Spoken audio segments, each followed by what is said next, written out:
And today I'm so excited to introduce you to Ms. Patty Slough, who's a member of our congregation and part of our community, also our church council chair. But today she's coming in a bit of a different hat, and she's going to tell us a little bit about who she is and what she does, job-wise. Thanks, Pastor Jane. I'm so delighted to be here today and to talk with everyone about a few of the important.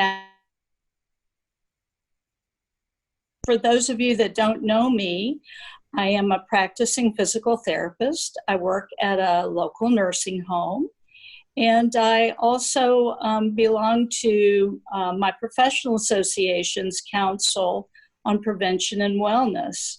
So you might say I'm getting to sample the world from both ends of the spectrum. But I can assure you, whether you live in the community in your own home or whether you reside in a nursing home, prevention and wellness are very important.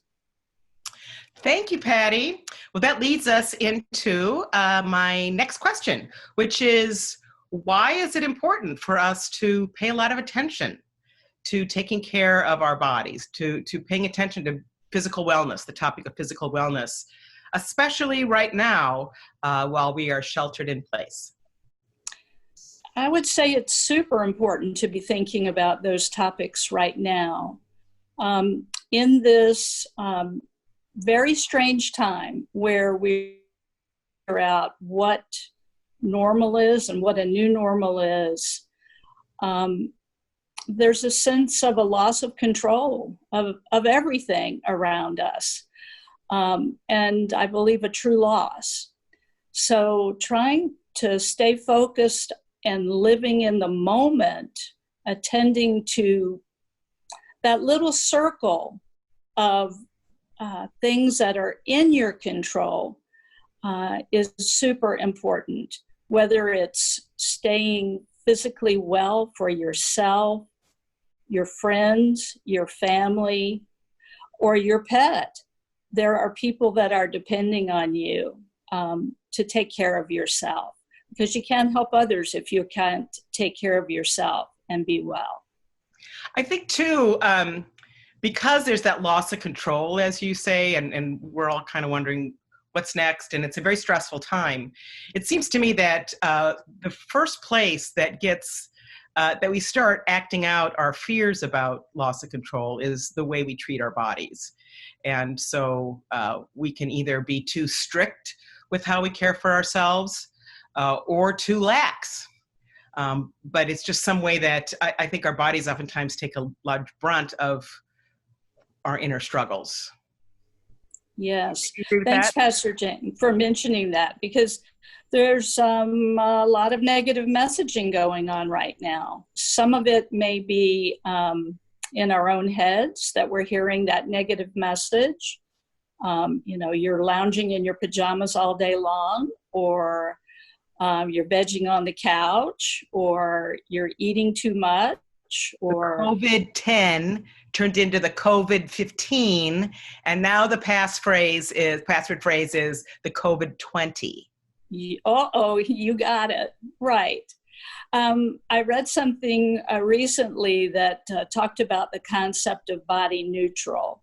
And I really like that thought process. Tell us a little bit more about what that means, body neutral. It means it's not a time to be thinking, okay, I need to be super strict with myself and lose 50 pounds because I'm here and I've got all this time on my hands. I can certainly manage what I'm eating and drinking. It's a normal part of stress to turn to things that provide comfort. So trying to identify some small things that you can do and not have super unattainable goals. Important. But to have some goals, so I'm thinking with neutral, it's don't do too much, but you want to do some. And that's also a part of trying to exert some control, to feel like you have some control. is to set some small attainable goals. And these may sound silly to some people, and I think to others they'll be really a concrete idea that they can act on right now. So about some of those small special goals. absolutely. So things like trying to get up at the same time every morning or go to bed at the same time every night. When you think about physical wellness, your sleep, your rest, your recovery is an important aspect of that. So our bodies crave a time where they can count on being able to do those things. And they actually want to do those things at the same time every night. Okay. So sticking to that schedule, and yes, this is the one that's tough for me, turning that television off when you go to bed. I know I must say, like, once in a while, I'm downstairs in my rumpus room watching TV, and then I fall asleep, and then I wake up, and it's like 4 a.m. and the TV's still on, and that is just the grossest feeling than to drag myself to bed, and I'm like, that's no way to live. Yeah. Yes. Another example may be if you feel that sugary drinks are calling your name, take 1 glass of water and then start to build on it. Try to subtract a few of those sugary drinks. Again, the fuel that we provide our body, whether it's food or drink, we need to think about what we're doing. And does that mean that we're not going to enjoy a Coca-Cola or an onion ring or whatever is calling your name? Of course not. That's also a part of taking care of yourself. But when you're enjoying those snacks, making sure that you're tuning all of your senses into what you're doing and really enjoying those bites. One of the things I do is I cut that onion ring up into several pieces. And it's just a trick to be able to say to yourself, wow, I had more than I thought I was going to. You are so clever. You could, if we could have people over, you could entertain at parties. Like, look what I'm doing. Like little canapes, right? Exactly. Have a party for yourself. Yes. So tell us a little more maybe about movement, exercise. What do you recommend for us in that realm? Yes. So some of us have apps on our phones, or we wear devices like Fitbits. And this is a time to get back in touch with those devices if you have them. If you don't, start out with something like just a regular watch. I'm going to walk for 5 minutes, or I'm going to walk for 2 minutes every hour. For those of you that have a Fitbit, you know that it prompts you every hour. You have to do 250 steps. I actually am in a little competition with someone, and we are comparing our number of steps at the end of the day. And not that it's has to be 20,000 steps. It's just about getting a little sense of, in this case, connectedness with another person and trying to spur each other on to do a little bit better every day in regard to our movement.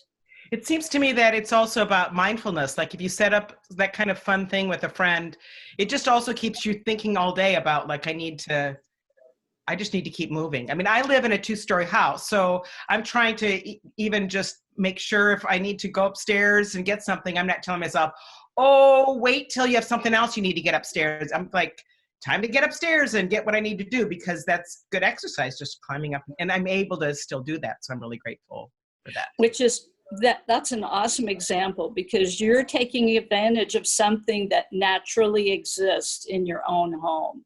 We don't have to have a lot of fancy equipment. There are ways to walk or take the steps or lift a soup can 10 times, whatever it might be, that can help you work towards your fitness goals. On the flip side of that, I do also want to say just like this is not the time to lose 50 pounds, this is not the time to train for a marathon. I think, and this is something I'm truly guilty of, I'll tell myself, oh, I think I could do 30 repetitions of that exercise today. And that's when my body will say the next day, suddenly I can't do the 10 that I should have been focusing on. So having some small bites, all bites count, whether it's food or exercise, will really help you work towards whatever ultimately it is you want to accomplish. I love that idea of small bites, that right now, what we're called to do with our bodies is to work towards wellness in small bites, whether it's, doing more in small bites or cutting back in small bites. Absolutely. So we're not beating ourselves over the head. And having a sense of accomplishment, it's very sweet.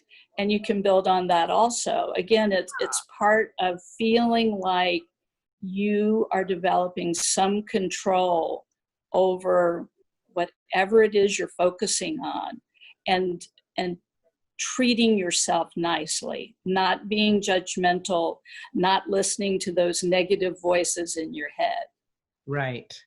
And to kind of move into talking about how our faith life intersects with this very interesting conversation about caring for our body and caring for it in a truly moderate way. I'm thinking about how our scripture lesson today from 1 Corinthians chapter 6, verses 19 through 20, Paul, the other Jesus, talks about how our bodies are temples of the Holy Spirit, and we should take care of our bodies because they hold the Holy Spirit, which tells us that we need to really take seriously caring for our bodies, that when we take care of our bodies, the Holy Spirit in us and the God in us can do the inner healing, and we can share that more easily.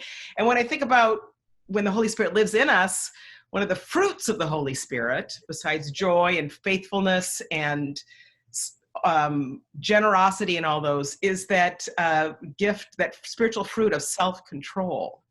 And that when we are in our work to help ourselves, if we maybe invite the Holy Spirit in with this work, we'll develop this a sense of being all good with self-control, which is one of the hard things, I think, for us when we're in this kind of nebulous time where it's just easy to let who cares if I eat too much, drink too much, lay around too much, exercise too much, that those small bites to finding some sort of middle ground. I think the Holy Spirit itself can help us find that. I don't know if your thoughts are about that, Patty. Yes, well, there are many models that describe wellness, and I've been speaking in general terms about a model that I appreciate today. We talked about moving, about fueling, about recovering, about connecting, but there's another super important aspect to that model, and it's called enduring. And in this particular model, the term endure, there's a symbol of an umbrella that stands for endure. Now, some people hear the word endure and they think meaning to have to bear something, to run a marathon, bear a punishment, or yes, it's not meant in a negative way. Under the umbrella are things that define us related to our spirituality, our faith. I tend to think of that umbrella like, for any of you who have ever eaten a sugar daddy, I don't know, do they still make those? It's like a caramel pop that lasts. Takes up my bridge work. I don't know. It lasts forever. Old people like us, I don't know. Bad teeth. Our faith is what helps us endure on our wellness journey.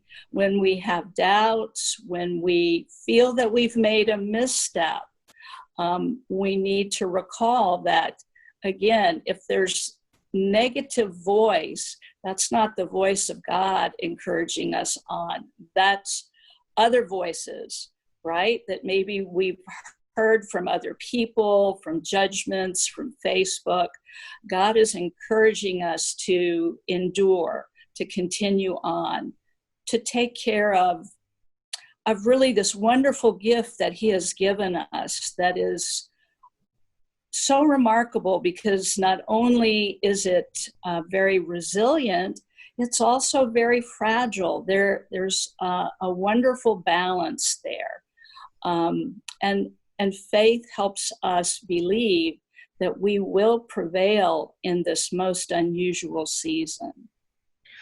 Thank you, Patty. And another thing that I'm thinking about is we're having this conversation about exercise and what we want to do, especially how we want to be mindful about our exercise and taking care of ourselves now, and as people of faith, is that that there's such an element of grace in the way we're approaching it today.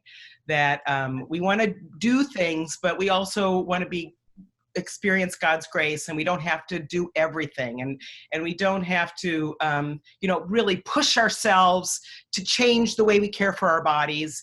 I mean, even in 1 Corinthians, the Apostle Paul, the reason he's telling his church that is because their church is, doing illicit sexual relationships and this and that. So he's really mad at them. So he's like, you need to get yourself together, get that body together and be a temple for the Holy Spirit. And, it's just that negative kind of scolding is that spirit I think that we often have when it comes to caring for our bodies. And one of the things that I've really learned in this week of the spiritual exercises we've been doing in our morning manas and reading I've done is that one of the most important things we need to do right now is love our bodies as they are, as our starting place for wanting to care for ourselves. So it's not to have this negative image that, we have to, do something that's unpleasant and that's something that God is angry at us about. So we need to turn our lives around. I think